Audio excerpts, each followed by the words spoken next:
Well, hello everybody. Welcome to this brief introduction to using Honorlock as a proctoring system.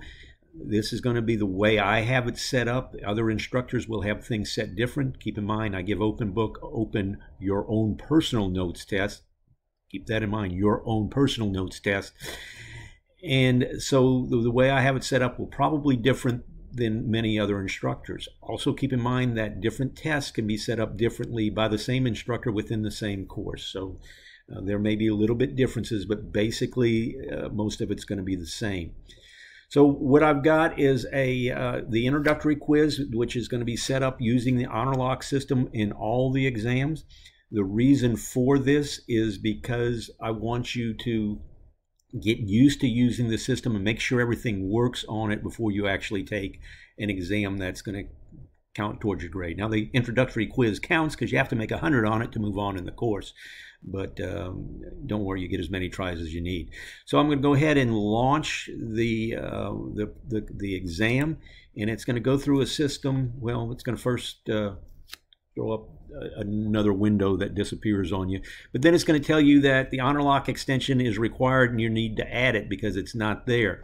You'll need to read the terms of service and privacy policy, then click on this I agree. Okay, you're not going to read the policy in privacy terms, but you just have to agree to them. Then you click on Get Started. It's not going to take very long to add this extension. If you want to start your stopwatch, go ahead. So we've hit Start. It's going to bring up the Chrome web store. Simply hit Add to Chrome. It's going to pull up a pop-up window and you say Add Extension. And then, okay, you can stop your stopwatch. That's how long it takes. You can go ahead and close that little pop-up. Now you're ready for the exam. So simply click on Continue. And it should bring you into this launch page. And now we're going to talk about the, setting up the exam and what you need. For your testing area, you need lighting that is bright enough to be considered daylight. You don't want bright light behind you. Just don't be doing it in a dark room. If you are using a digital copy of your personal notes or textbook, open them prior to launching the exam. You may only use your personal notes and textbook. Close all other programs or windows and on the testing computer prior to logging into the proctored test environment. Honorlock will alert your instructor anytime you are on a screen other than the exam. Even if you're allowed to be on the screen, it lets me know. Make sure you do not go to any unauthorized screens. You are not allowed to use any documents prepared by anybody other than yourself or the textbooks used in this class. Using web searches, study sheets from other sources, or practice tests is not allowed and will be considered cheating. If you are caught cheating on an exam, you will fail the class. No cell phones, tablets, or secondary computers will be allowed in the testing room. Do not have loud music or the TV playing in the background. Do not talk to anyone else. No communication with any other means. No texting, no anything. Of course, you can't have your phone in the room, so you can't be texting.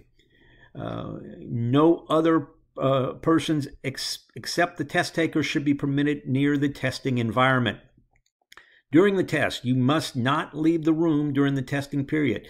The exams are all 50 minutes. That's, take care of your personal needs before you start the exam. You must not take the computer into another room to finish the testing. Exam must be completed in the same room as the text exam environment view, which is kind of a scan of the room, and you will do that in just a moment. Do not use headsets, earplugs, or similar audio devices. Do not use a phone for any reason. The only exception is if you have to contact tech support by phone. That would be an exception to that rule. Again, you'd have to leave the room to get your cell phone, but that would be understandable. The preferred method to get to the tech support is to click on the little icon over here. I think you should see it on the lower right-hand side, that little circle with the text bubble in it. Then you can talk to the support services by chat. There's also at this screen, there's a live chat button here. and they'll get right back to you. It may take 2 or 3 minutes for them to get to you, but they will take care of hopefully take care of any problem you have. So please talk to them if you do have an issue. Student's face must remain in view of camera at all times. If you're using your book, don't move your head out of view. What happens is the program will stop the test until you've got your face back. And if it happens too often, it'll boot you out. So, if you're using your book, pick it up so you can still be seen in the camera. Okay, we're going to go ahead and launch the exam so we can show you the steps you're going to have to go through. You need to have your student ID ready beforehand. If you don't have your student ID, you can use a state-issued ID, your driver's license, or something of that nature. But the preferred method is your Alvin Community College ID. I'll be using my State Peace Officer ID in this setup because, well, I have it in my pocket. I don't have my Alvin ID in my pocket. Okay, so when you click on launch, it's going to first, it may ask you to allow the program to use your camera and your microphone. If it does that, definitely hit yes. If you have a second screen open, if you have 2 monitors, it's going to prompt you to turn one of them off. So you'll have to either disconnect it or turn it off. The first step is going to be taking a picture. You kind of put your face inside. Even if you're outside, it's going to find you. Click Take Picture and make sure you came out. It's found my face, so it says, okay, have your ID ready. Now, let me tell you, if there's a glare on your ID, you might have to hold it around. I'll try to get it to have a glare so it doesn't accept it. It seems to only not accept it when I want it to accept it, not when I want it to say no. But here we go. So here's my ID. Let's see if I can get a lot of glare on it. And of course, it's not going to glare in this setting, but maybe that's it. Okay, it failed. So you hit try again, and this time I will try to get it so it actually reads it. Of course, now there's the glare that I was trying to get earlier.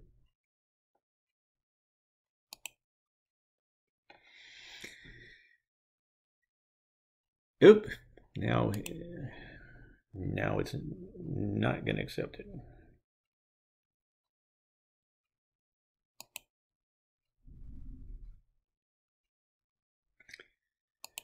And we're definitely getting too much glare.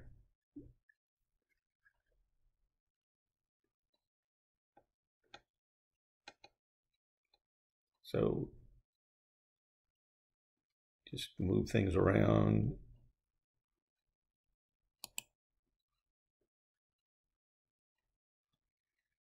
All right, that time it accepted. So you may have to do it several times. The next step is going to be the room scan.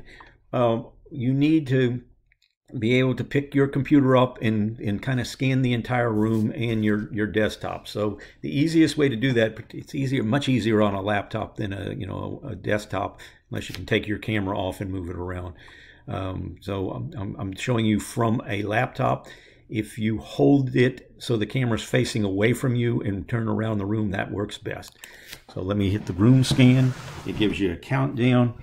Then pick up your computer and slowly we'll go around the room. You get to see my kitchen. And then show the desktop.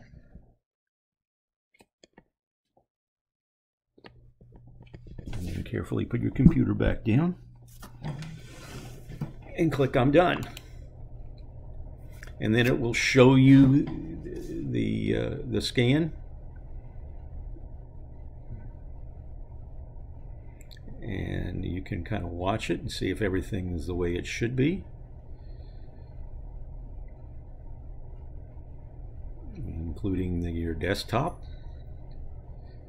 And when you're satisfied with it, hit yes to submit it. You could do it again. Now to launch the screen recorder, you click on Launch Screen Recorder. You then have to click in the middle of the screen and then click Share. Once you've done that, you're ready to begin the exam. So just click on Begin. And it should, after initiating, start you on the exam. So if you click on your screen, you can actually make the screen full size, and you can then start answering your questions. Now, if you were to accidentally hit the stop sharing during the exam, I'm going to go ahead and hit that and show you what happens. It stops the test. So what you have to do is relaunch the program by clicking back on the screen. I mean, hit launch recorder again, click on the screen and hit share. And then click continue, and it'll bring your exam back up right where you started, hopefully. And then again, you'll have to make the screen big again. Now, if you had your textbook out on another screen, you could simply click on that tab. I don't have it out, and look at it. It's going to alert me, but that's okay because you were you were allowed to do that. Next thing, we're just going to go to the end of the exam.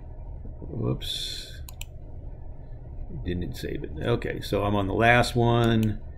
I'll hit save and submit, just like you normally would. Of course, you'd answer all the questions, and then it's just going to close the browser out for you.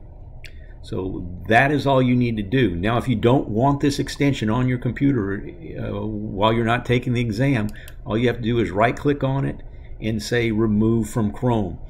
If you're using an Apple product, whatever method they use to get to the little pop-up menus, and then hit remove from Chrome, and you're all set. So if you have any questions, shoot me an email, and hopefully everybody will be will do quite well on this without any issues.